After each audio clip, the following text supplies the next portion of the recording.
Hey, what's up, everybody? True Boxing here. Thank you for coming back to get hit with the truth. So today we are doing the what's next on Ray Ford, the former featherweight champion of the world, following his return from his first pro defeat and unanimous decision over Orlando Gonzalez, as Ford made his 130-pound debut and defeated Gonzalez by a convincing and one-sided 12-round unanimous decision. Now, before we get into that, if you could smash the like button, leave a comment, or subscribe to the channel, I really do appreciate any and all support that I can get as I continue to build my channel here. So for Ford, this was a good debut at 130. It was on one of the undercards. It was on the DAZN undercard, I believe, on November 2nd or November 9th. He went out there and just got a clean decision win on the undercard and hurt Gonzalez a couple times and really let everybody know that, he's here and he's ready to play. Now, the way I do my What's Next videos now is a challenger like Ray Ford. We're going to see if he has a chance at fighting any of the champions. We'll go into each champion, say why or why not. And then we will also establish what he could do if not fight a champion. So starting with the champions at 130, we start with WBC champion O'Shaquie Foster. I don't see this one. Ford's not a big enough name, and Foster just regained the title, defeating Robson Conceição.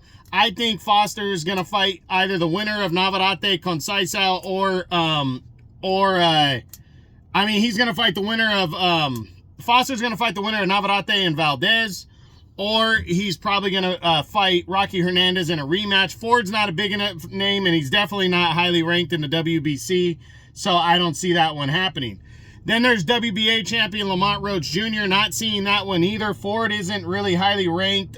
Roach is returning, in the first quarter of the year to fight Gervonta Tank Davis at lightweight, and we don't even know if he's still going to be champ, but the WBA has like one or two mandatory challengers right now.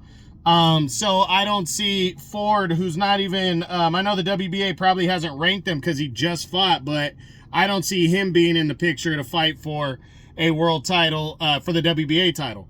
Then you got the IBF title, which is held by Anthony Cacace. Cacace has a mandatory due against Eduardo Nunez next, so Ford isn't going to be in the mix for him.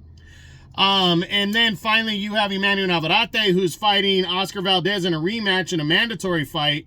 And then he's going to take on, and then likely, if Navarrete is victorious or the winner of that fight for the WBO title is likely going to attempt to unify belts against O'Shaquie Foster following that win. So I don't believe Ray Ford has really even a small chance at a world title shot next. I don't see it. He's got to do more. He's not a huge name. Yes, he is a former world champ, but I don't see him getting a crack at the title. Now, other contenders that could be plausible, maybe Shavkat Rakhimov, because they're both with the same, promoter. Maybe Edward Vasquez. Zelfa Barrett is a good option because he's also with Matchroom and Eddie Hearn. Even Rocky Hernandez would be a good one to move up the ladder of the WBC right there. Maybe, he could get Ford and Rocky Hernandez to fight in a final eliminator, but you got Mark Magsayo sitting there at number 3, even though Rocky's number 2 in the WBC right now. After that, it's really kind of up in the air, there's not a clear-cut guy. You got Lee Wood, who's with Matchroom and could get a crack, but for Ray Ford, I think it's either going to be one of those guys on that short list that I just announced, no title shot, one of those guys on the short list that are Matchroom guys, Rocky Hernandez, somebody like that, or a Lee Wood, or Zelfa Barrett, or Edward Vasquez. I think one of those 4 right there in a straight up showdown, or it could be an eliminator like that. But I honestly think where I'm leaning with Ray Ford, you're probably going to see him come back against a guy not highly ranked, maybe in some kind of eliminator just to stay busy and get another win at 130 on another Matchroom DAZN undercard before we see him get into a final eliminator or world title shot. So we'll see what happens, but that's it. That's what I got. That's my what's next on former featherweight champion of the world, Ray Ford, after his debut at 130 pounds, where he got a 10-round unanimous decision over Orlando Gonzalez on a DAZN undercard. I hope you enjoyed the video. If you did, smash the like button, leave a comment, or subscribe to the channel. I appreciate any and all support. This is True Boxing, and you've been hit with the truth.